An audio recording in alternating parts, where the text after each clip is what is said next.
Hello, welcome back to I Am Hospitality, another episode of What's Happening and How to Get a Job at Sea.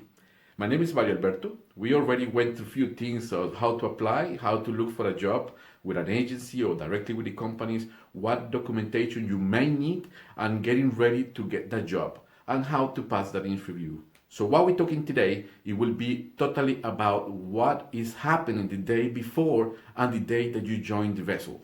So let's jump into it right away. Of course, you're going to be flying to wherever that particular cruise ship is.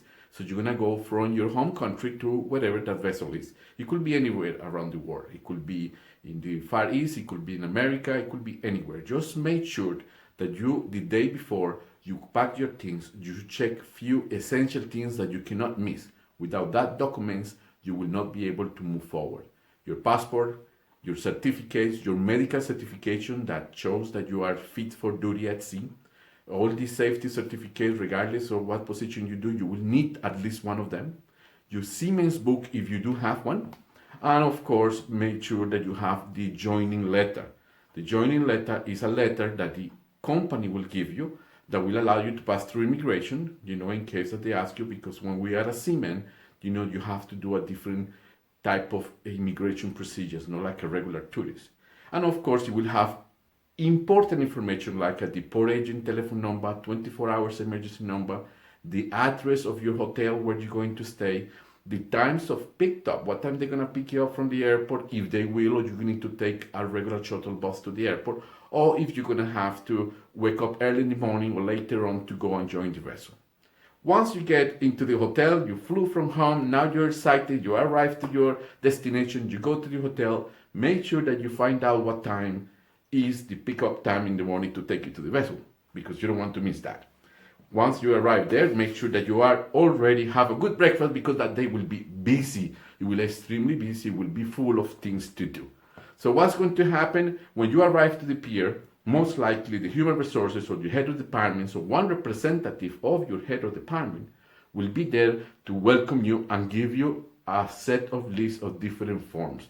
Healthy form, how many watches and cigarettes you have, if you have any. If you bring a laptop or a camera, you need to report that before coming on board. Also will be a health questionnaire. Now with this COVID-19, I'm sure it will come more after that.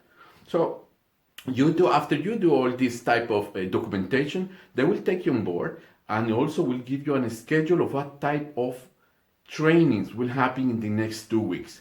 Yes, you hear well. 2 weeks, sometimes even more, of trainings, or what type of trainings it needs to go. Safety training, environmental training, and so many trainings. So you're not only an employee for the first 2 weeks, you're also going to become a student. Yeah, exactly. You're going to learn so many things. You're going to learn the way around. You're going to learn how to act in a case of emergency and what to do in case you see anything environmentally not friendly. So make sure that you keep that very close to your heart. You're going to do an introduction to safety, an introduction to the vessel, and they will walk you around. They're going to give you a familiarization of your areas of work. Most likely you're going to meet one of your supervisors, go for your uniform, and then you start to work. And you start to work the same day, because that day you're replacing someone that just went home after so many months of working at sea. So as you can imagine, this is a very intense day. It's a day that you need to be on top of everything. Crazy things will happen, and it's normal to be a little bit confused that day, because it's a big vessels. Most likely you're going to be meeting a lot of people that are in a hurry because it's embarkation day. Sometimes crew change can happen between 100 to 200 crew members at the same time, meaning that there is 100 or 200 people leaving for vacation and another 100 or 200 are coming on board to join as a new contract. So that day, make sure that you focus, you have everything ready, and then you go into your area responsibility, and then you start learning. And like I say, it will take usually about 2-3 weeks after you complete all the trainings, all the human resources trainings, and so on. Now, I want you to join me in the next program, because we're going to talk about 2 very important things.